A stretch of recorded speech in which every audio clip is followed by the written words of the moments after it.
Bien, entonces vamos a ver este último componente de lo que vendría a ser el análisis de costo unitario, ¿no?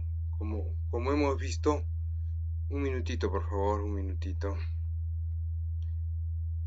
Aló, hijito.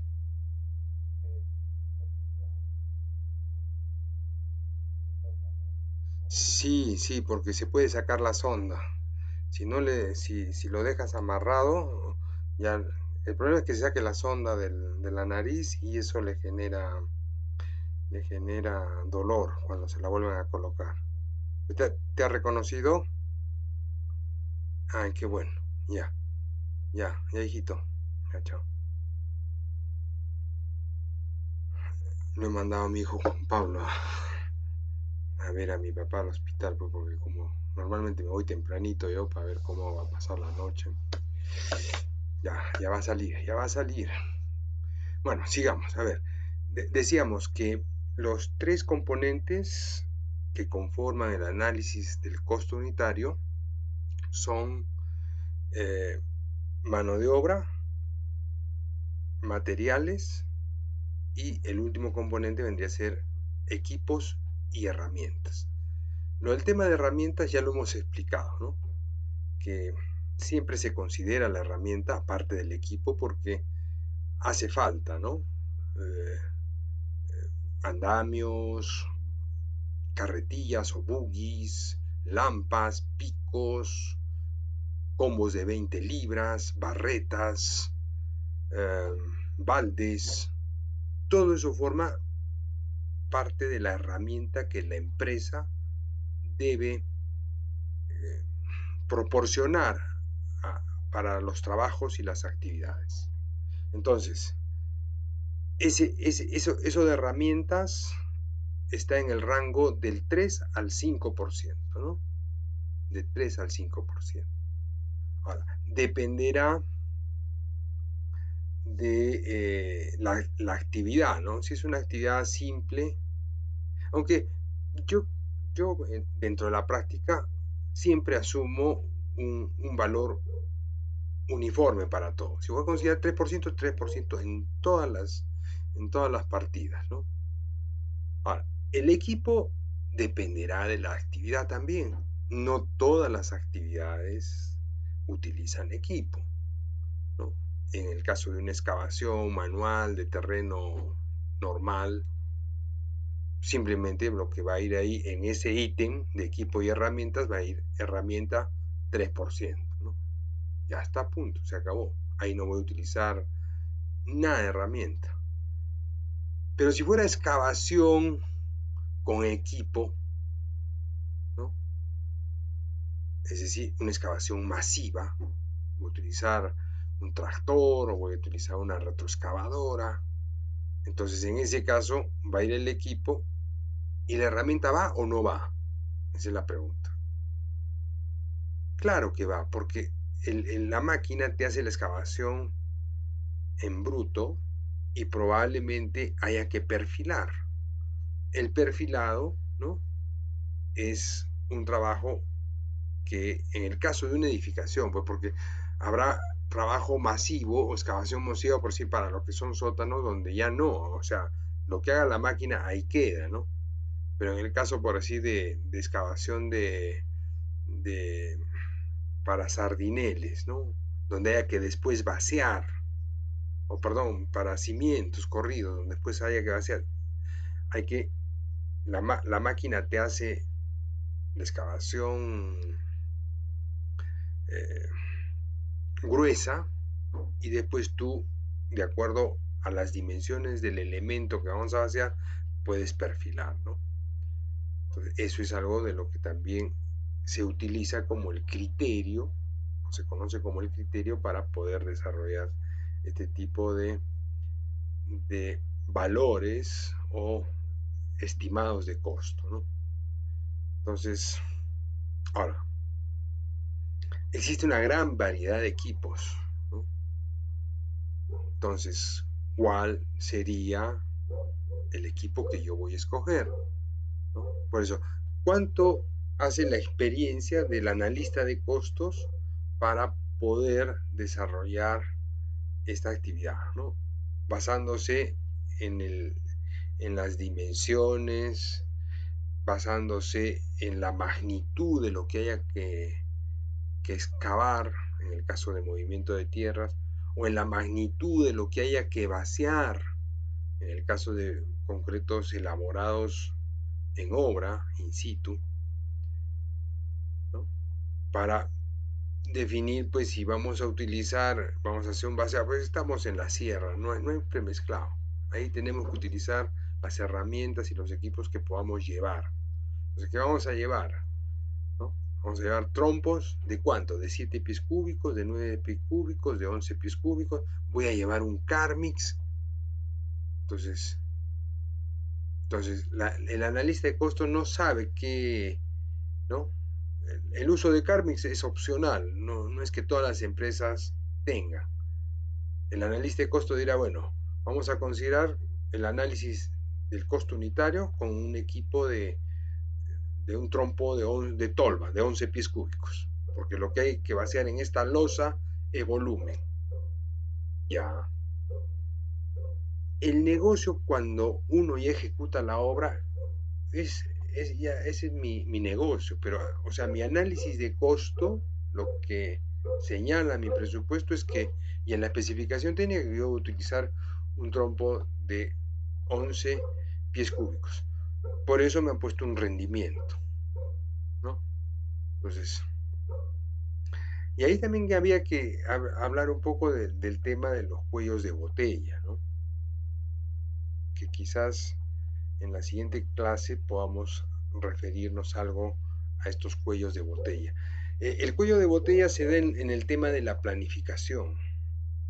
Entonces, yo puedo tener un trompo de 11 pies cúbicos, pero sin embargo, tengo un cuello de botella que es el winche. El winche, que es el equipo que sirve para subir y bajar el concreto en baldes, ¿no? A través de unas poleas. Sube un balde, baja el otro. Entonces, probablemente no valga la pena, ¿no? Tener mucha producción de concreto cuando el cuello de botella es el transporte vertical. Entonces tiene que haber una proporcionalidad entre el equipo de producir concreto y el equipo que voy a utilizar para transportar el concreto. Si fuera en plano, en horizontal, no tengo problemas, porque yo aumento un buggy más o dos buggy más y descargo todo lo que tengo en el trompo, ¿no? De 11 pies cúbicos. Eso también implica que mi cuadrilla tendría que verse incrementada en número de peones por el volumen de concreto que yo voy a fabricar. O sea, como ven, para hacer un análisis de costo unitario, tengo que pensar en todo aquello que comprende la actividad. Por eso, en lo que hemos mostrado el día de ayer en el libro de la Capeco, se hace una esquematización viendo la cantidad de trabajadores para ese rendimiento. Que es un rendimiento estandarizado, que ya lo han, que está probado si se quiere, ¿no? Pero eso no es una condición para decir, no, así tienes que hacerlo. ¿No? O sea, cuando hablamos de productividad, cuando hablamos de Lean Construction, existe una herramienta que se llama la carta de balance o cartas balance. Y las cartas balance lo que hacen es analizar productividad, viendo si la cuadrilla está sobreesforzada o si la cuadrilla está subdimensionada, ¿no? Entonces tú observas, mides trabajo productivo, trabajo contributorio, trabajo no contributorio y determinas, pues bueno, oye, acá está sobredimensionado, hay gente de más, estamos perdiendo, ¿no? O de repente estamos subdimensionados, es decir, estamos por debajo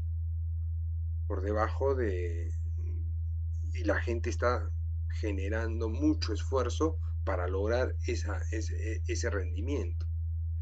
¿Y eso qué genera en el trabajo permanente, una fatiga. La gente se agota, ¿no? Y la gente no te produce igual.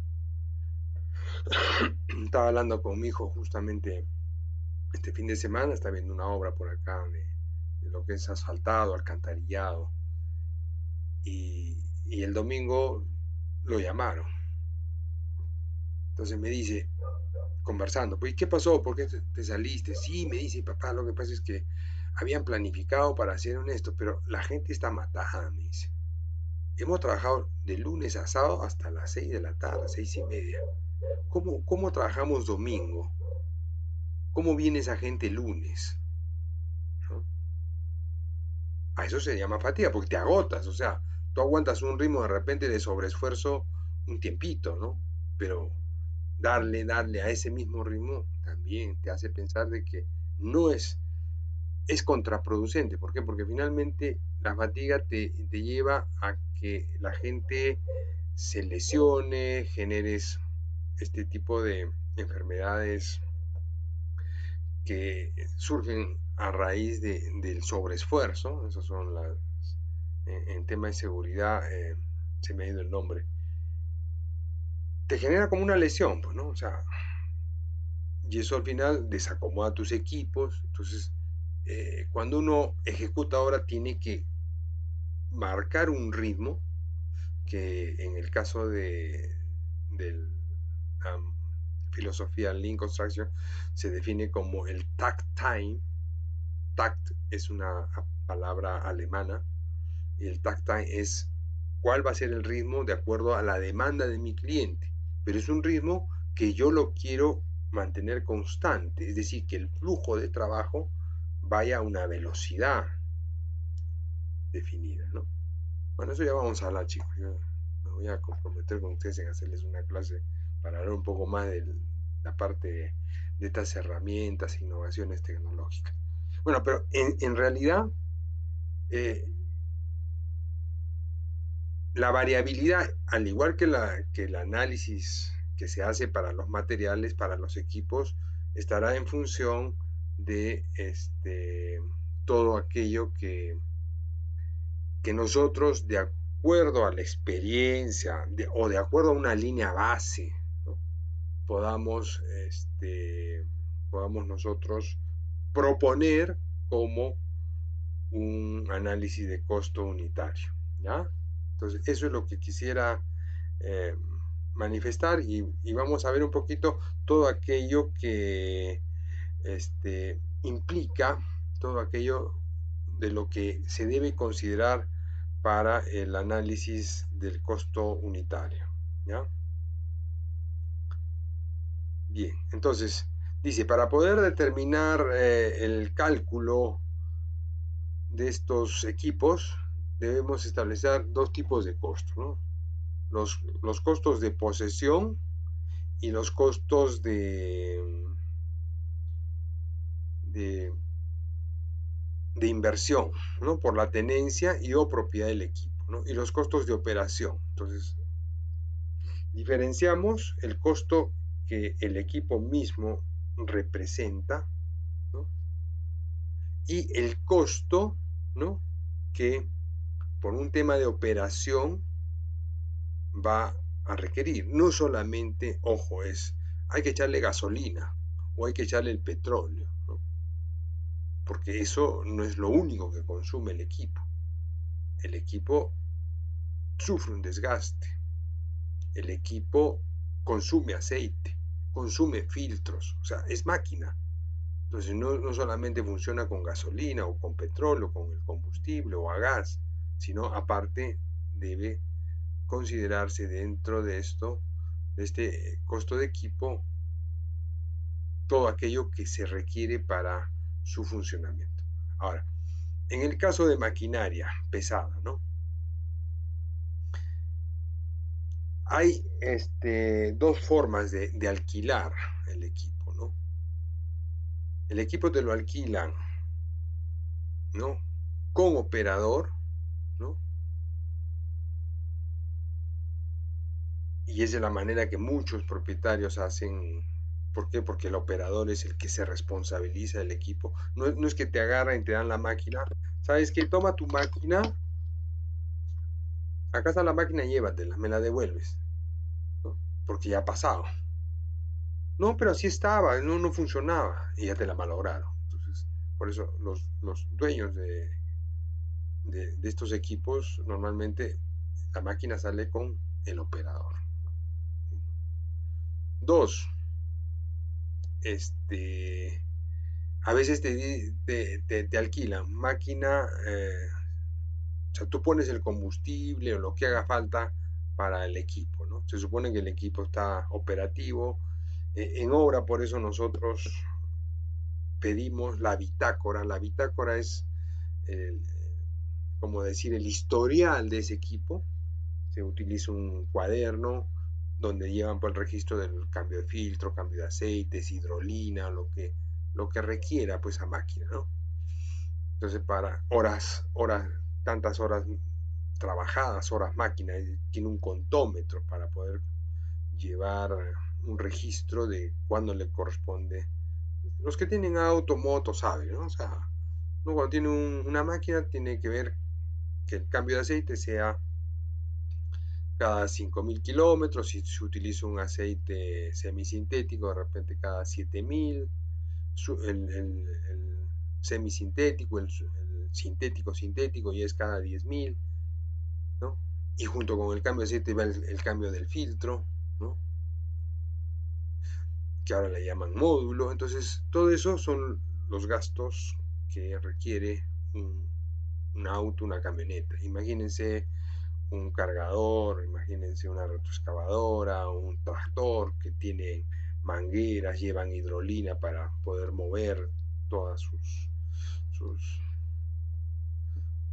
sus partes, ¿no? Sus accesorios. Entonces, eso es parte del alquiler del equipo, ¿ya? Entonces, hacemos esa aclaración. Entonces decimos, para el costo de posesión, que vendría a ser la máquina, tenemos la depreciación, tenemos, un ratito por favor.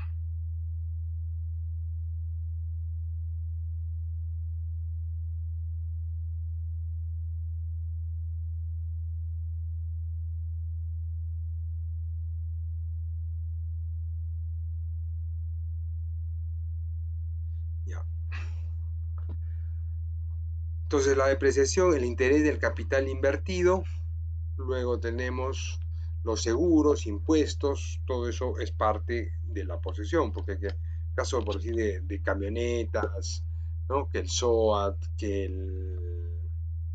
la revisión técnica, entonces todo eso, ¿no? Porque podría considerarse pues el alquiler de una camioneta para el traslado de personal, entonces está dentro de los costos de... Ahora, ingeniero, ¿la retroexcavadora también lleva SOAT? No, pues una retroexcavadora o una maquinaria pesada, eso no tiene ese tipo de esto. Pero si fuera una maquinaria nueva, tiene que pagar impuestos, como todo, ¿no? Todo lo que uno compra durante los 3 primeros años se paga un impuesto, ¿no? En el caso de los vehículos de circulación, también pagan impuesto. Entonces, todo eso es lo que vamos a tener que tener presente para el cálculo. Y dentro de los gastos o costos de operación, ¿no? Voy a poner acá para acompañar con el puntero. Tenemos primero mantenimiento y reparación, ¿no? Entonces, eso va a tener que ocurrir. Entonces, dentro de mi alquiler de hora máquina, yo tengo que tener una fracción del costo de eso para la vez que le toque hacer una reparación. Un ratito antes de que se me vaya la batería, voy a ponerle un minuto. Ya está. Entonces, el tema de combustible, lubricantes, ¿no? Son los aceites, hidrolina, filtros, grasas que requieran las máquinas, las llantas, las piezas de desgaste, que normalmente por si en el caso de un cargador las uñas son lo que con el trabajo Cuando uno compra las uñas tienen una dimensión. Después de un año de trabajo, esas uñas ya están todas desgastadas, ¿no? Por la fricción. Entonces, así como hay estas uñas, también hay pues algunas cuchillas. Entonces, todo eso es parte del la operación, ¿no? Del trabajo operativo, ¿no? Pues estamos hablando de herramientas de corte y un operador especializado, ¿no? O sea, por eso la máquina, si yo voy a considerar el costo del operador de máquina, ¿no? eh, en el alquiler o en el costo de hora hombre, yo no puedo considerar ese operador, ¿no? En el personal. O sea, cuando hablo mano de obra, no puedo poner otra vez el operador, estaría duplicando, ¿no? Entonces hay que aclarar mucho el tema de que si la hora máquina que que estoy considerando sale con operador, entonces ese operador del winche, ese operador de la mezcladora, ese operador del cargador frontal ya no figura en la relación del personal que está. Y eso es lo mejor, ¿no? Para no generar confusión. Entonces solamente considerar el personal que va a trabajar dentro de lo que vendría a ser la actividad. Y que la máquina ya salga con su costo de operador, ¿no? Listo. Entonces, el costo horario total, ¿no? Será el costo de posesión más el costo horario de operación. Eso es básicamente el concepto y la teoría.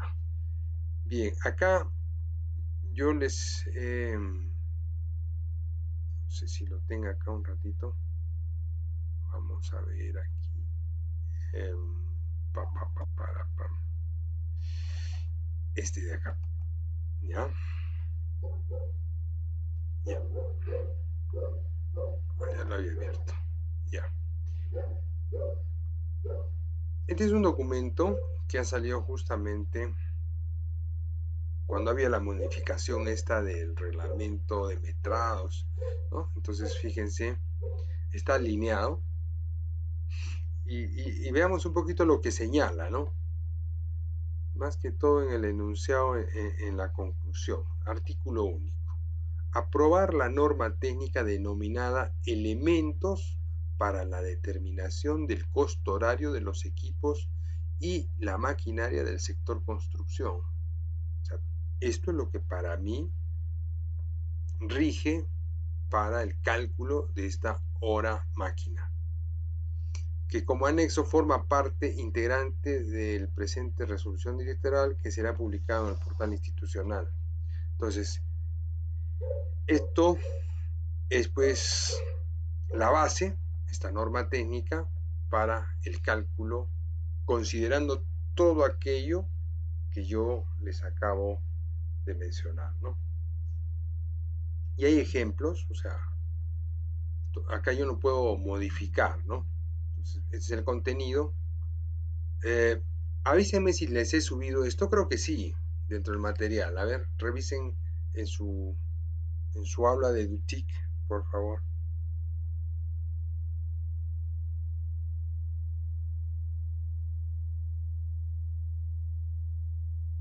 Ya. Este. ¿Está o no está? ¿Está o no está? Alguien que me avise si les he subido esto para...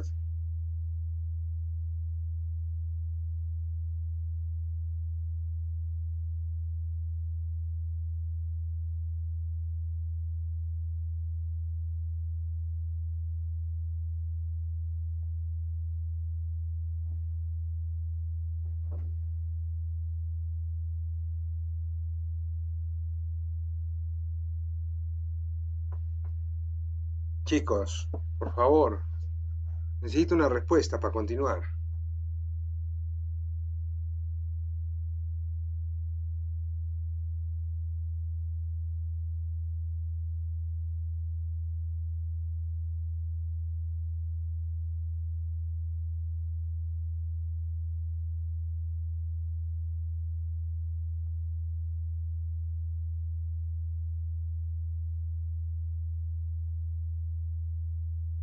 Prendan el micro porque no les veo.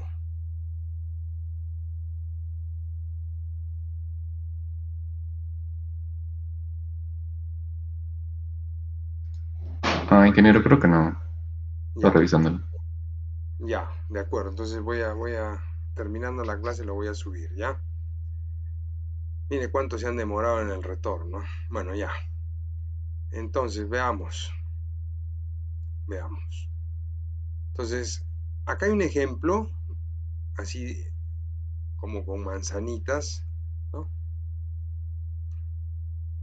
Esto es lo que acabamos de mostrar en la diapositiva, depreciación, intereses, y más abajo vamos a ver cómo se desarrolla el cálculo de esto, de estas horas máquina, según el equipo que nosotros consideremos. Acá tenemos que determinar el valor de ¿qué se llama? De el equipo, en principio, porque todo equipo tiene un costo, dependiendo del tiempo que pudiera, se considera una depreciación, ¿no? Tú compras el equipo, ¿no? Tú compras el equipo y al día siguiente que lo sacaste de la tienda, ese equipo ya está depreciado. Eso, si yo he comprado un equipo ahorita, un auto, me compro una camioneta en $20,000, $25,000, y de acá a una semana quiero venderla, ya inmediatamente no me van a pagar en el mercado los 25,000 que yo he pagado hace una semana. Me decía, ahora te pago 20,000, 22,000. Así es, porque hay una depreciación. Por más que tenga poquito recorrido, ¿no? Pero si fíjate, tienes que... No, no. Eso es algo que ocurre en el mercado, ¿no? Entonces ahí están todo lo que implica por cada ítem. En el caso de filtros, ¿no? En el caso de llantas, ¿no? Las piezas de desgaste de acuerdo a la cantidad de horas trabajadas, ¿no? Entonces yo voy a dejar un ejercicio a los grupos de tal manera que ustedes me hagan un cálculo, ¿ya? Ejemplo, acá hay un ejemplo de cálculo del costo horario de un volquete, ¿ya? Entonces, todos los componentes que intervienen para el cálculo de posesión, el cálculo del costo operativo, etcétera, ¿no? Acá cálculo del costo horario de operación. ¿Listo? Listo. Entonces, básicamente es esto. Acá no hay nada que inventar, simplemente seguir lo que la norma técnica determina por cada máquina, ¿no? Partiendo del precio de mercado que tiene ese equipo, ¿no? Ya está. Y acá este anexo sobre la conversión de unidades, si fuera necesario, para poder tener claro el tema de los rendimientos, ¿no? Listo, entonces esto se los proporciono. Dejamos un trabajo sobre este cálculo. Voy a buscar para cada grupo que tengamos ahorita, y voy a buscar equipos así un poco que no estén acá en principio, ¿no? Entonces, de repente un tractor de oruga, de repente un tractor sobre llantas, de repente un cargador de tal capacidad. Entonces cada grupo me va a hacer el cálculo así detalladito como está acá en el reglamento, y eso después lo compartimos con todos, ¿no? Entonces todo ese material se pone en un archivo, y lo que han hecho el grupo 1 va a servir para el grupo 2, 3, 4 y etcétera. Y lo que ha hecho el grupo 2 igual para el grupo 1, el 3 y así, ¿no? Entonces eso es como una tarea que vamos a dejar. Si hubiera alguna pregunta sobre esto, por favor. El problema no está tanto en el cálculo de la hora máquina, ¿no?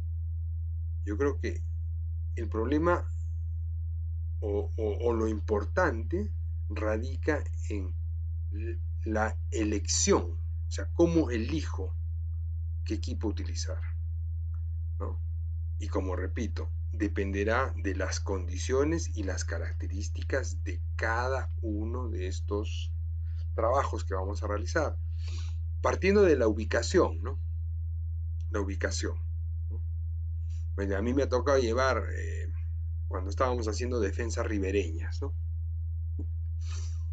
Defensas ribereñas ahí en el Valle de Max, lo que era Corire, Aplao, Punta Colorada, y hemos tenido que trasladar maquinaria pesada, ¿no?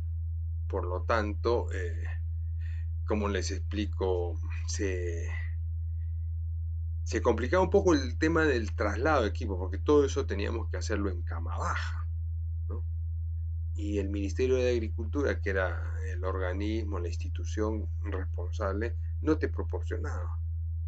Y yo no puedo llevarme, pues, por decir, tenía la, el tractor, era un tractor de oruga, grande. No podía llevarlo por la pista, iba a malograr todo el asfalto, y tampoco por las chacras o por el río. Entonces ese necesita un traslado especial, ¿no? Ese traslado especial, imagínense que nos vayamos a una carretera de tercer orden. Entonces el ingeniero va a decir, oye, acá para trasladar esta máquina de estas dimensiones necesito una cama baja y en estas curvas tan cerradas no va a pasar ni una, ni una máquina de esas características. Entonces, pensar en hacer un presupuesto considerando una máquina de esas dimensiones es imposible, ¿no? Entonces ya tengo que recurrir a qué, a ver qué máquina es la que podría pasar. Porque yo no voy a decir, ¿sabes qué? Voy a llevar esta máquina, hágame pues la carretera primero, grande, para que yo lleve mi máquina. Yo tengo que resolver de acuerdo a las características, a las condiciones geográficas de transporte, traslado, para que esa maquinaria pueda llegar al sitio, ¿no? Ahora estamos dentro de la ciudad de Arequipa, bueno, tenemos pues maquinaria en cantidad y ver que no hay mayor dificultad en que pueda accederse a ese tipo de máquina, yo puedo considerar. Y lo otro es ver volumen de trabajo, ¿no? ¿Qué cantidad de trabajo es el que vamos a requerir, ¿no? A ver, voy a poner un, un video, ¿ya? Que habla sobre el tema de cuellos de botella. Es del ingeniero Juan Carlos Llanos, ¿ya? El que hizo un curso en esta revista Constructivo, que era una revista de ingeniería para proyectos, y hubo un curso de Bing Lin o Lin Bing, ¿ya? Entonces voy a compartir, me van a avisar si entra o no entra el audio, ¿ya? A ver.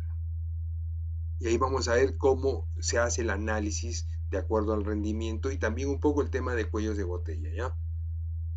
¿Están ahí? Por favor, necesito un retorno. Si no, Sí, ingeniero, presente. ya estamos entonces, estamos con todas las ganas, a ver. Acá, ¿dónde está el curso de Pinlin?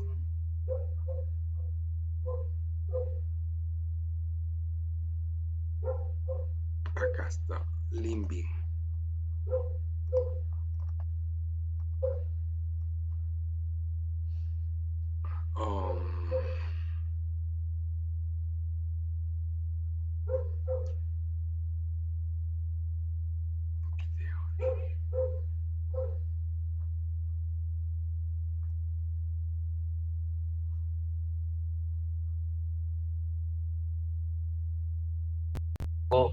Nuevamente el planeamiento de la obra, ¿no? El planeamiento de un proyecto, pero en la etapa de subestructura. ¿Sí? A ver, Nuevamente empezamos con el modelo.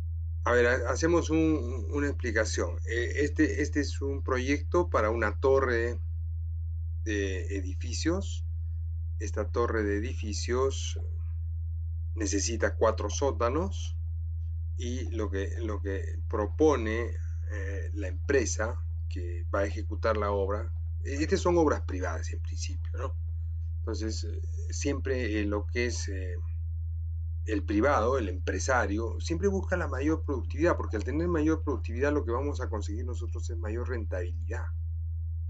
Entonces, esa es la rentabilidad que tenemos que considerar, ¿ya? Entonces, voy a ver si lo ponemos. Bueno, aquí es un poco el tema de producción. Quería ver si es este el video. No, creo que no. Sorry, vamos a ver. De repente estoy... No sé. Un ratito, por favor. El trabajo en progreso es la cantidad, y en el caso más crítico, para pasar a otro mundo se tenía que Ya.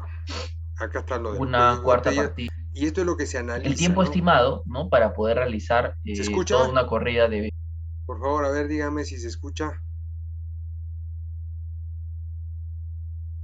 Sí, ingeniero, lo Sí se escucho. escucha, ya.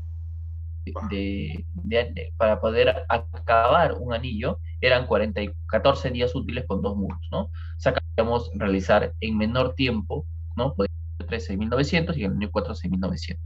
Igual los anclajes eran 23 en el Ingeniero, anillo ya no se 1, escucha. 24 en el anillo 2, 20. ¿Qué?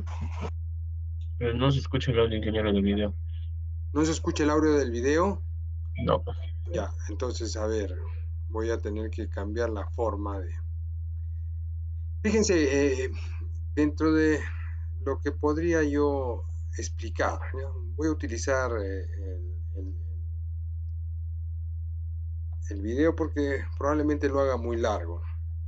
En el tema de planeamiento y el takt time que se les define, que les dije yo, tact, la palabra tact, T-A-T-K, tact, es una palabra alemana que significa ritmo. Entonces, planeamiento dice del ritmo de la producción, ¿no? Entonces, esto se desarrolla utilizando estas herramientas modernas de lo que es el BIM, ¿no? ¿Ya?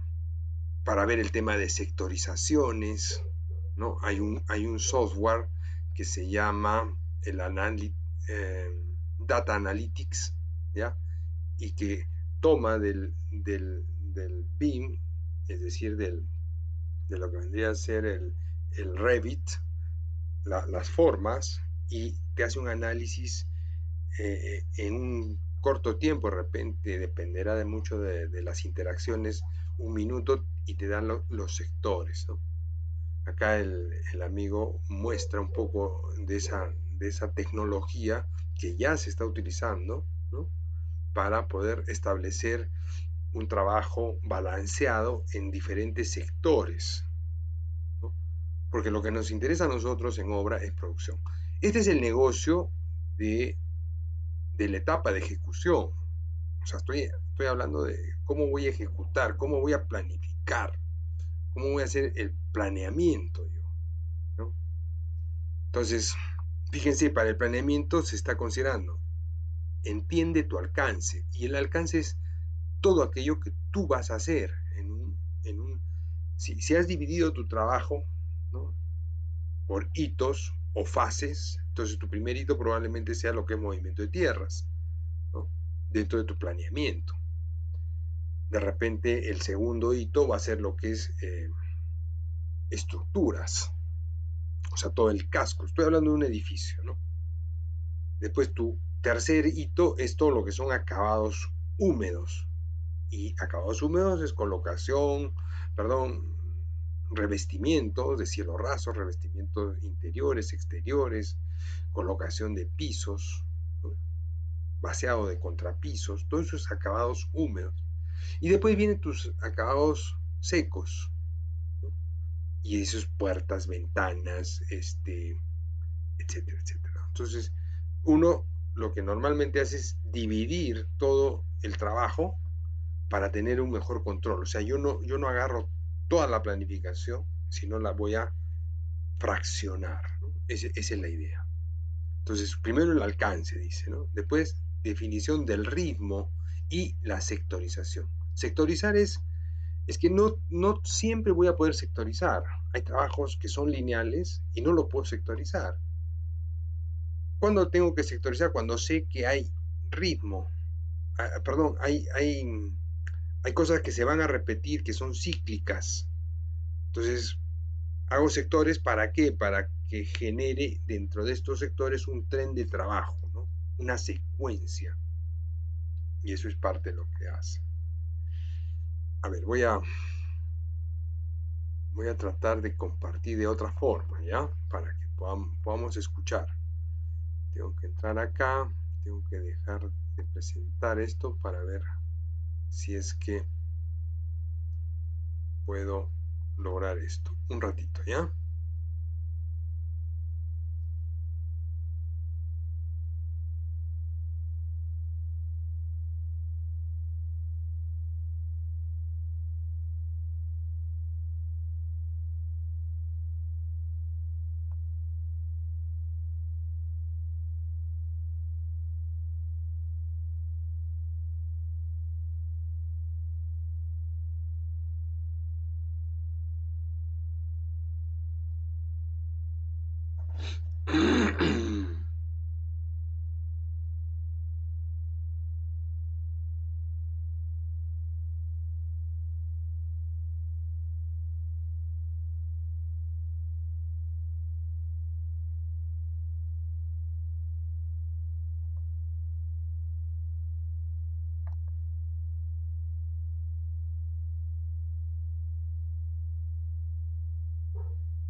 Punto tenemos el ¿Se balanceo de escucha el recursos del audio? plan y finalmente, como último punto, tenemos la elaboración del cronograma de trabajo.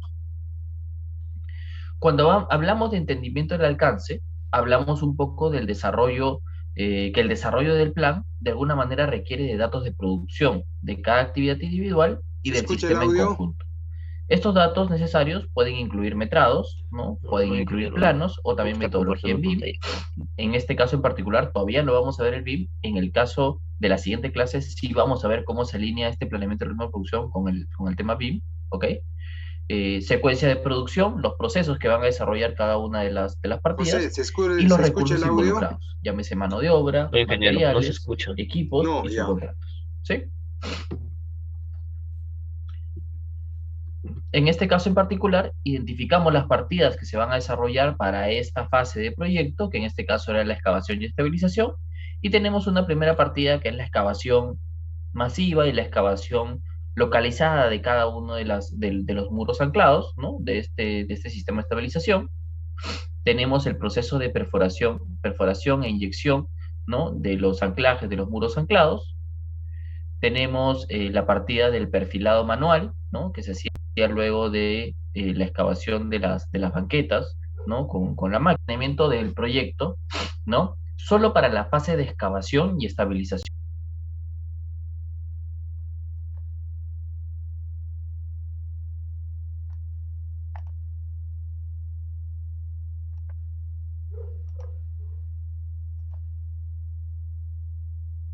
de este Ahora, proyecto, ¿ok?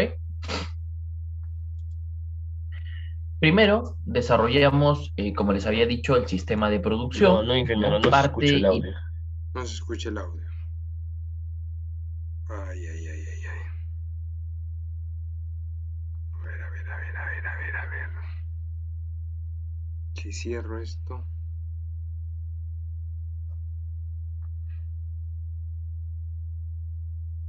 Llamar a José Yaza.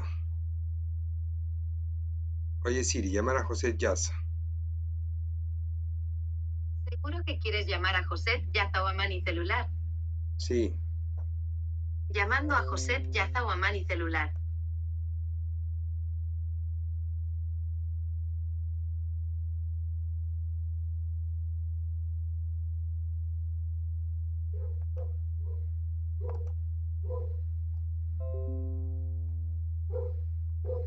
Inicial para lo que es el planeamiento de un proyecto, Ahora les había dicho ahora que se tenemos que escucha. establecer cuál es el sistema de producción.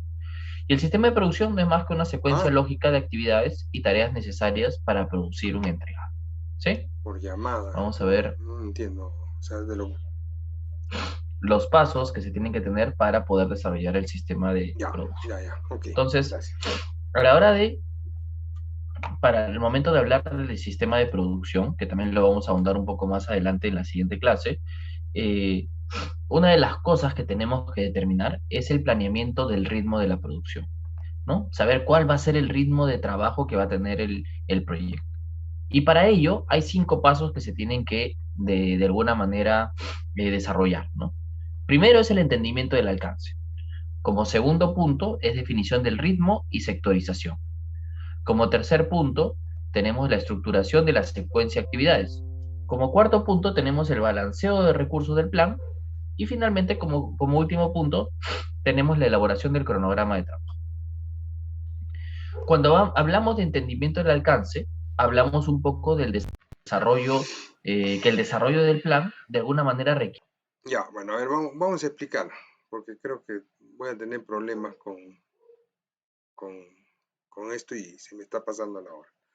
Fíjense, para un poquito dar a entender que para poder hacer un presupuesto, el analista de costos necesita entender lo que va a hacer. Ese es el punto de partida, ¿no?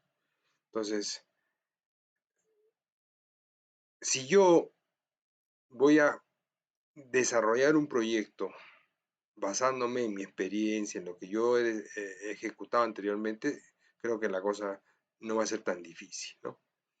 Bueno, entonces, este es parte del planeamiento y lo que determina en principio, el que está planeando acá, es determinar las cantidades de trabajo, ¿no? Entonces, por eso vemos volumen de eliminación, tengo la unidad y tengo, fíjense, la cantidad de metrado. Este es el metrado total, son 24.278, ¿no?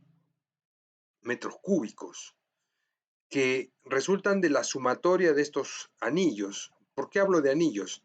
Porque en el caso de un movimiento de tierras para sótanos, yo arranco del nivel 00 hacia abajo. Ese es mi primer anillo. Entonces yo voy a profundizar una cantidad de terreno, ¿no? Y de esa forma voy a tener el avance, ¿no?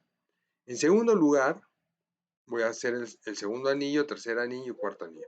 Como ustedes ven, casi las cantidades están uniformes a partir del segundo anillo. El primer anillo todavía es el arranque y es un poco diferente. Pero ¿qué es lo que se busca? Que las cantidades para hacer un planeamiento de obra tengan pues proporciones similares, de tal manera que si yo pienso planificar o programar, no tenga pues un exabrupto, es decir, una cantidad excesiva, ¿no?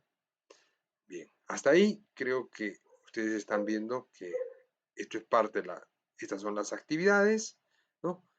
Para esos sótanos, volumen de eliminación, anclajes, perfilado, Pero acero. Sensor, Sí. Disculpen, no está yo estoy presentando. presentando la... Ay, ay, ay, ay, ay. Sorry, sorry, sorry. Gracias. A ver. Vamos a ver. Dejar de presentar. Volver a presentar. Toda la pantalla. Ya está. Y ahora sí. Ahora sí. Sí, sí, ingeniero. sí, Ya. Este era el cuadrito que les estaba explicando, ¿ya? Entonces, el volumen de eliminación, como verán, es 24.278, todo lo que vamos, o sea, es que ya lo he metrado, fíjense, ¿no? O sea, que yo he cuantificado todos estos valores. Y eso es lo que yo les decía hace un rato, les decía, uno tiene que tener, ¿qué cosa? Tiene que tener eh, la magnitud de lo que voy a hacer. La magnitud es cuánto. Ya, entonces, imagínense, para hacer todo este trabajo, pues no puedo utilizar pues lampa y pico, ¿no? Entonces ya eso me lleva a pensar que yo voy a requerir maquinaria pesada, porque es cantidad, ¿no? Igual en el tema de anclajes, ¿no? Como estos son muros pantalla, entonces necesito colocar estos anclajes para la instalación del muro, ¿no? Una vez que ya esté el muro instalado, ya se haya construido el edificio, ese anclaje ya no sirve para nada, ¿no? Ya pierde su... Pero en la etapa de construcción es importante para el mantenimiento. Entonces necesito perforadoras, necesito todo eso. El perfilado es de acuerdo a la excavación, que eso es lo que yo les decía, y ese perfilado hay que hacerlo pues manual, ¿no? Entonces, imagínense estos sótanos, pero si no hay un perfilado, ¿no? Yo puedo hacer una sobreexcavación. Entonces, es decir, que mi maquinaria tiene que tener hasta cierto punto. Lo demás lo tengo que hacer a mano, porque si me paso, si hago una sobreexcavación, todo eso va a ser pérdida. ¿Por qué va a ser pérdida? Porque va a tener que meterle concreto ahí, ¿no? Si me paso 10 centímetros, imagínense en un área de 200 metros, 10 centímetros, multipliquen cuántos cubos más de concreto voy a tener que botar. Entonces, por eso, mucho cuidado cuando ejecute obra, que la maquinaria un poquito menos de lo que está establecido en las dimensiones del, del elemento que estamos, en el caso, se utiliza maquinaria para movimiento de tierras, ¿no? Ahora, si después lo voy a encofrar, ya pues le doy nomás, ¿no? No tengo pierde. Luego el acero, el encofrado. Entonces, acá ya se han definido. En la etapa de excavación, estamos en la fase, ¿no? Tenemos 4 anillos hasta llegar al fondo de la excavación. Arrancamos con el anillo 1. Lo que decía era, fíjense en las cantidades, ¿no? Acá dice 23, 24, 25, 28, pero por ahí entre el menor y el mayor hay 5 unidades de anclajes, ¿no? Igual acá, ¿no? Fíjense el perfilado, 258, ¿no? Que este es menor, lógicamente, pero por ahí estamos, ¿no? Entonces, ¿de qué forma analizo esto yo para desarrollar el trabajo? Entonces, la primera corrida es como una primera interacción. Voy a considerar 2 muros diarios, ¿no? En una segunda corrida, es decir, considero 3 diarios. Entonces, para 2 muros diarios, 2 muros de anclaje, yo voy a utilizar 14 días útiles, tiempo estimado, y en una segunda corrida, 9 días útiles, ¿ya? Entonces, y así voy haciendo pruebas. Ahora, lógicamente, ¿cuáles son? Este es el perfilado de los 4 niveles, fíjense, ¿no? Primer nivel, segundo anillo, tercer anillo y el cuarto anillo que vendría a ser el de abajo, ¿no? Que se va a necesitar. No sé si acá hay un poco más sobre los equipos, ¿no? Entonces, se ven todos los análisis que yo debo hacer. Entonces, viendo en la primera corrida, el cuello de botella estaría en esta excavación, lo cual implica tratar de mejorar a nivel de planificación, ¿no? Con los equipos que vamos a utilizar para poder superar o llegar por lo menos hasta acá. Todo lo demás son estaciones de trabajo o procesos, proceso de anclaje, proceso de perfilado, proceso de acero, ¿no? Había una descripción de... Ya, este es el sistema para lo que es la excavación, cómo se hace la mejora para poder tener mayor producción en el tema de excavación. Entonces, estos son equipos, esto tengo que tenerlo presupuestado. Ahora, lógicamente que en un proyecto público deberíamos especificar, ¿no? Si el proyectista tiene la experiencia y te pone estas condiciones dentro de las especificaciones técnicas, eso es lo que hay que cumplir. ¿Para qué? Para lograr ese ritmo, para lograr ese nivel de producción, ¿no? ¿Ven? Entonces, mejorando la excavación, ya no se convierte en un cuello botella, ¿no? Sino, ¿en qué se convierte? ¿No? En logrado superar a 800 metros cúbicos, acá está mal, ¿no? La unidad habría que cambiarla, 800 metros cúbicos por día. Entonces ya no es, ya ese cuello de botella que estuvo acá presentado, ya no es tal. ¿Por qué? Porque he considerado estos equipos para el traslado, el acarreo, ¿no? Luego viene el tema de anclajes, ¿no? Entonces, en el tema de anclajes, yo voy a necesitar estas perforadoras, ¿no? Acá ustedes vean, acá está una perforadora que está ingresando al terreno para después colocar el anclaje. Acá hay otra perforadora, ¿no? El aumento de equipos en obra, 2 perforadoras, 4 unidades diarias, y ese es el rendimiento y el ritmo que le estoy implicando. Este es el perfilado, fíjense, acá están los trabajadores con barretas, ¿no? Y es así como se hace el análisis, ¿no? El análisis para esto. Bueno, vamos a ver cómo se puede producir este video, que lo puedan escuchar y lo vamos a ver más adelante, ¿ya? Pero vamos, era un poco el comentario de las características que tiene que tener el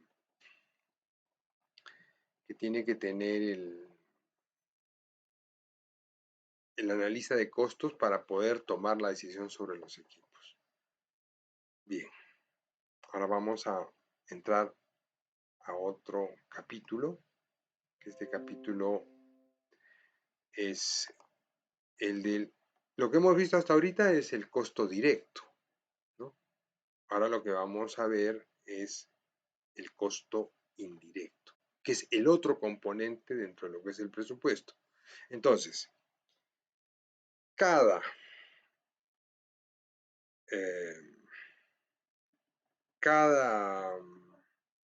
actividad o cada tarea que yo desarrolle en el proyecto que estoy presupuestando tiene que tener un análisis de costo unitario que, sumándose todas las actividades y costos unitarios, me va a dar el presupuesto con el costo directo, o lo que hemos dicho que se define como el coste, ¿no?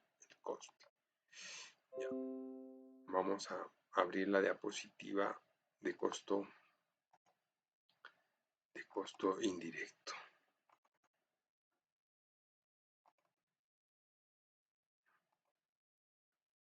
A ver, será este análisis de costos unitarios, la 12, costos indirectos.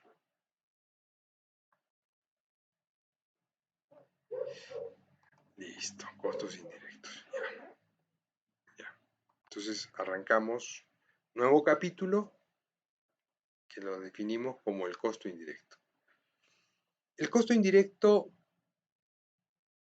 es necesario, si bien es cierto, no forma parte de lo que es la obra en sí, ¿no?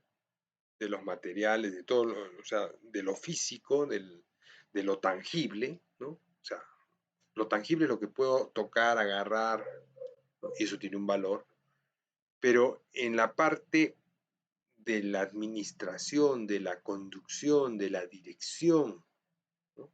Yo necesito algo intangible, que son los conocimientos, la experiencia de todo un equipo de profesionales para hacer posible esa obra, ¿no? Y a eso también, lógicamente, las empresas trabajan siempre por algo que es pues su ganancia, ¿no? O sea, yo hago un trabajo, tengo que tener una remuneración. Entonces, la utilidad está considerada como algo del costo total y forma parte del costo indirecto. Entonces, básicamente, los costos indirectos son necesarios para cumplir con los propósitos, y dentro de estos costos indirectos se consideran lo que vendría a ser la dirección, el apoyo, el soporte y todo aquello que, a pesar de que no sea referido a capital humano, también es necesario para poder desarrollar. Es decir, necesitamos comunicarnos, o sea, teléfono. Necesitamos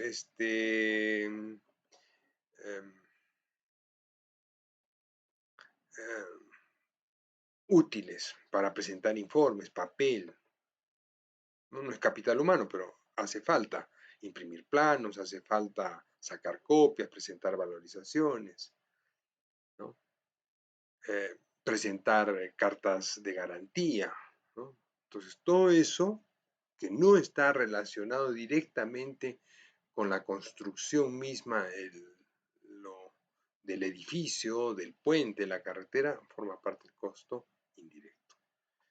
Bueno, como introducción, damos lectura después de esta explicación a de lo que estamos hablando. Dice, para determinar el valor de cualquier producto se necesita considerar dos aspectos importantes. El primero, relacionados con los costos que implican la mano de obra, los materiales y el equipo, que es lo que acabamos de ver, que se llama, ¿no? Equipo y herramientas necesarias para la fabricación, a esto se les ha denominado como costo directo. Y sobre este valor es necesario sumar, dice, los que corresponden al personal técnico y administrativo que ha participado para tal fin, ¿no?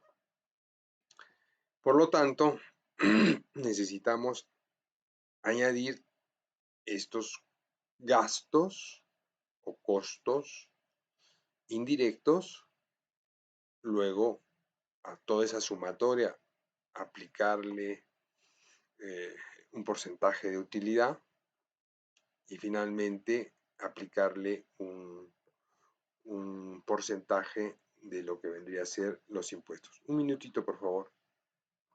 ¿Aló? Mami, dime. Estoy dando clases, termino y te llamo. Ya, listo, listo. Ya. Entonces, este es en resumen el propósito de poder entender. Dentro de lo que es el libro de edificaciones hemos extraído este recorte que dice que el presupuesto de la obra, ¿no?, se conforma por el costo directo, y dentro del costo directo ya lo hemos visto, mano de obra, materiales, equipo y herramienta, y el costo indirecto que vendría a ser los gastos generales y la utilidad, ¿no? No hablamos del impuesto acá, que también debería estar, porque es optativo, ¿no? Porque en algunos casos hemos dicho en presupuestos para obras por administración directa, no corresponde colocar el IGB o el impuesto, ¿no? Y para obras por contratación, sí, se hace la separación para que el impuesto aparezca siempre y que podamos saber qué cosa es. Pero bueno, digamos que sin contar los impuestos, el costo del proyecto tiene un valor, ¿no? Entonces, y eso siempre, a la presentación de las valorizaciones y a la presentación de las liquidaciones, siempre se hace una diferencia, con IGB y sin IGB, ¿no? Para que eso quede totalmente diferenciado, ¿no? Porque el impuesto es una obligación. A ver, fijémonos un poquito en el tema de esto, ¿no? Acá están viendo que hasta aquí llega el costo directo, que vendría a ser la suma de todo esto. Este es el subpresupuesto de estructuras, ¿no? Y de ahí tenemos costo directo 2.300.000, ¿no? Gastos generales, dice 6%. Utilidad, dice 5%. Y después el IGB, que es el 18%. O sea, como ven, para el cálculo del costo indirecto, todos son porcentajes, ¿no? Ahora, ¿cómo se determina cada uno de estos? Porque esto no es producto de que yo, ponle 10, o qué tal si le pones 5, o no, mejor bájale un poco. No, el que desarrolla el proyecto y el expediente técnico tiene que hacer todo un análisis para poder determinar qué porcentaje es este, ¿no? Entonces, ahora, al momento de la licitación, del proceso de selección, que el postor, quien es la persona, la empresa que se está presentando, pueda variar estos porcentajes, ¿no?, está bien. Anteriormente se hablaba de un factor de relación, creo que eso les conté o les comenté, no recuerdo muy bien, ¿no? Entonces, el factor de relación era que sobre los resultados, ¿no? Yo podía decir, voy a bajar 5%. Entonces, mi factor de relación era 0.95. Hoy ya eso ha quedado desestimado, eso ya no se hace. ¿Qué es lo que hace el postor? El postor lo que hace es, voy a considerar un valor sobre lo que a mí me corresponde, y a mí me corresponden los gastos generales y la utilidad. El impuesto yo no puedo decir lo voy a bajar, el impuesto tiene que ser tal cual, pero yo puedo decir, en gastos generales yo voy a cobrar pues, el 3%, y en utilidad voy a cobrar 1%.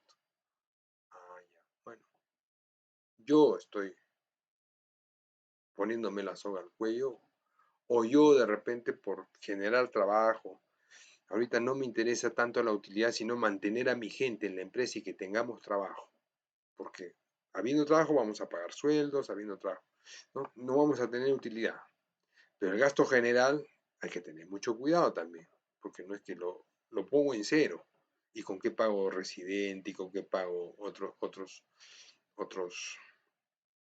al de seguridad, al maestro de obra, porque todo eso está dentro del gasto general, ¿no? Y eso es lo que vamos a ver, ¿no? Entonces, vamos a aprender a decir de dónde sale esto y cómo se calcula. Ese es el propósito y el objetivo de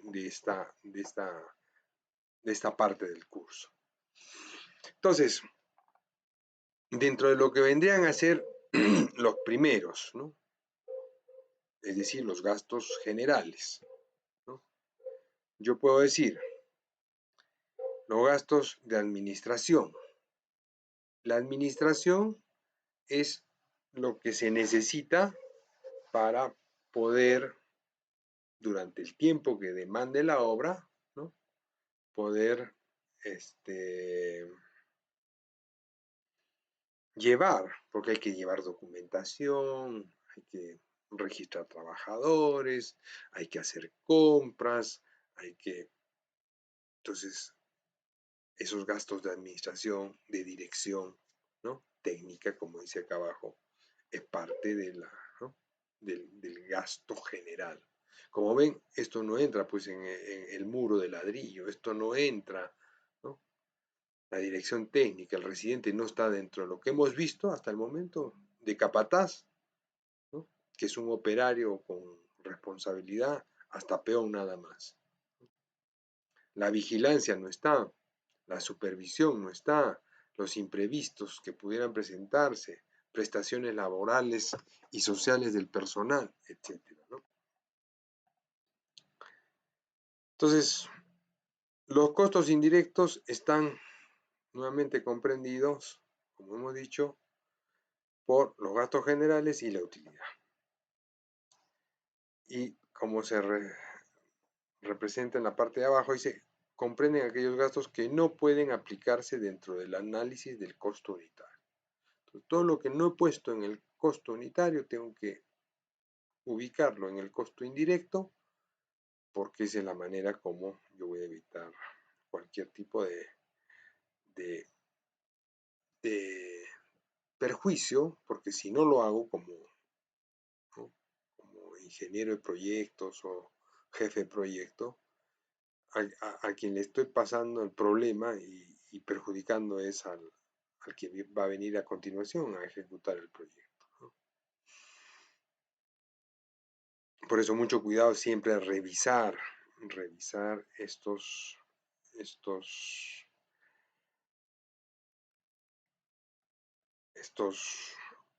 esta parte, ¿no? Porque yo en la etapa de observaciones al expediente técnico o al proyecto podría decir tal cosa no se está considerando y es necesario. Pónganse que ustedes agarran un proyecto y revisan el análisis del costo indirecto, el gasto general, y solamente hay el pago del residente. Se olvidaron del maestro, del de seguridad, del medio ambiente, del administrador, del asistente, se olvidaron. Solamente pusieron ingeniero residente. sea, ¿ustedes creen que con un residente nada más al frente va a desarrollar el proyecto? Entonces inmediatamente pueden preguntar, ¿no? Es decir, en el gasto general variable no se está tomando en cuenta los sueldos del administrador, del maestro, solamente se ha considerado. Entonces el proyectista responderá, sí, efectivamente, es un gasto necesario que hemos obviado, pero si yo no digo nada, ok, asumo, pues, ¿no? Que está bien, que yo estoy de acuerdo, esa es la palabra, ¿no? Algunas definiciones ya de lo que representa el costo indirecto. Dice, el economista Phil Kendall, miembro del Servicio de Extensión Cooperativa de Oklahoma, dice, los gastos generales son los costos que no se identifican directamente con una actividad de producción o de un producto, ¿no? Listo, ¿no? Ahí también dentro del gasto general podríamos hablar de la comercialización, ¿no? Yo necesito vender estos departamentos, entonces tengo que prever publicidad, tengo que prever el merchandising, ¿no? Todo el marketeo, anuncios en radio, es parte del costo indirecto, ¿no? Para la venta final. Entonces, fíjense, o sea, yo voy un poquito más allá para tratar de aclarar este aspecto, ¿no? Según el reglamento de la Ley de Contrataciones del Estado, que está acá, dice, ¿no? En el artículo 13, valor referencial del proyecto, ¿no? En el punto 1 señala, en el presupuesto además debe incluirse los gastos generales, variables y fijos, así como la utilidad. Entonces, esto es por la ley de contrataciones, porque el reglamento es lo que se deriva de la ley, ¿no? Entonces, deben incluirse los gastos generales, variables y fijos, así como la utilidad. Entonces, gastos generales, ya después vamos a ver la división que existe entre lo que es variable y lo que es fijo. ¿Qué son gastos generales, no? Los gastos generales son aquellos que no intervienen directamente en el proceso constructivo, bien. Sirven de apoyo o complemento para el logro de la meta de objetivos. Pueden ser ejecutados, dice, en lugar de la obra o desde otras instalaciones ajenas a ella. Por eso, dentro de lo que es gasto general, la oficina central, pues nosotros estamos trabajando en una empresa en Lima y la empresa ha ganado pues un proyecto acá en Arequipa. Pero en Lima hay pues, un gerente, hay subgerencias, hay oficina técnica, hay oficina de logística, hay oficina de proyectos con las que nosotros vamos a tener que comunicarnos. Entonces no es que estamos aislados en una isla, sino tenemos el soporte, ¿no? Todo aquello que se requiera o se necesite. Entonces, por eso, no necesariamente en el gasto general solo lo que está en la obra, ojo, o sea, oficina de ingeniero residente, oficina del administrador, no, sino también, ¿no? Y oficina central tiene pues gastos de luz, gastos de agua, gastos de teléfono, como servicios, ¿no? Es la forma como se considera. Pueden ser ejecutados en el lugar de la obra o desde otras instalaciones. Por eso hacemos esa aclaración. Son derivados de la propia actividad empresarial o de administración. O sea, todo esto, porque la gestión es gestión. Por lo que no pueden ser incluidos entre las partidas de las obras o de los costos directos. Esa es la aclaración, ¿no? Entonces, a eso se le define como el gasto general, ¿no? ¿Qué más? Se expresa como un porcentaje de los costos directos. Estos pueden variar desde el 5 hasta el 10%, dependiendo de la complejidad del proyecto, ¿no? O sea, fíjense, entre más complejo, ya por gasto general es mayor, ¿no? Y estos deberán ser calculados de acuerdo a las necesidades particulares de cada proyecto. Y están conformados por dos componentes, como ya se dijo en lo que decía el artículo del reglamento de la ley de contrataciones, ¿no? Gastos generales, variables o fijos, dijo. Ok, entonces, ¿cuáles son los gastos generales fijos y cuáles son los gastos generales variables? Cuando un ingeniero pide una ampliación de plazo, ¿no? Entonces, lo que se va a ver afectado por el mayor tiempo, ¿no? Va a ser el gasto general variable, ¿no? Entonces, el fijo no, porque el fijo es lo que yo compro o hago un gasto una única vez. No se vuelve a repetir. Y el variable, aquel que si el tiempo se extiende, se va a ver afectado, ¿no? ¿Por qué? Porque si yo por un adicional de obra, porque este adicional de obra me ha afectado mi ruta crítica, ¿no? Y me dan un mes de plazo más, yo no le voy a decir al residente, al maestro de obra, oye, gracias, pues este mes tengo que pagar alquiler. ¿Por qué? Porque de acuerdo al proyecto había que alquilar un local para oficinas, ¿no? Otra cosa es muy diferente que de repente a mí me paguen, ¿no? Para un campamento. Amplío un mes más, yo no, el campamento ya está construido, ¿no? Entonces ahí no voy a decir, oye, dame un mes más de campamento, no. Ya te he pagado para el campamento. Y el campamento es una partida que está establecida en las obras provisionales. Entonces, pero pónganse que por temas de espacio, no hay forma pues de armar un campamento, de armar oficinas técnicas para y tenemos que alquilar una vivienda cerca del proyecto. Entonces, eso va a ir en el gasto general porque no se está considerando dentro de lo que vendría a ser la obra provisional. Por lo tanto, si la obra se amplía un mes más, yo tengo que pagar un mes más de alquiler. Eso tiene que estar ahí. Entonces, hacemos con estos ejemplos para que entendamos lo que es fijo de lo que es variable, ¿no? Ah, ingeniero, pero ¿qué pasa si el contratista se le está pagando para obra provisional, ¿no? Y después él no ha construido el campamento, no ha traído para hacer sus oficinas adentro y ha contratado un alquiler, una casa? ¿Qué va a pasar si amplían la obra? ¿Le tenemos que pagar ese alquiler porque él alquila una casa? No, pues, porque se supone que en el proyecto está estipulado la construcción de oficinas y por eso se le paga. Él ve la forma de cómo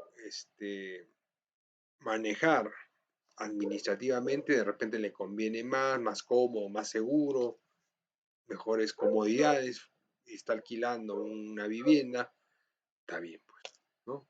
Eso es lo que uno tiene que aclarar, ¿ya? Bueno, ahí nos vamos a quedar. Hay mucho por hablar. Yo les voy a subir estas diapositivas ahora. No quiero avanzar más para generar un video aparte de lo que son costos indirectos y poderlo en la siguiente clase el lunes volver a considerar. No sé si habrá alguna pregunta sobre el particular.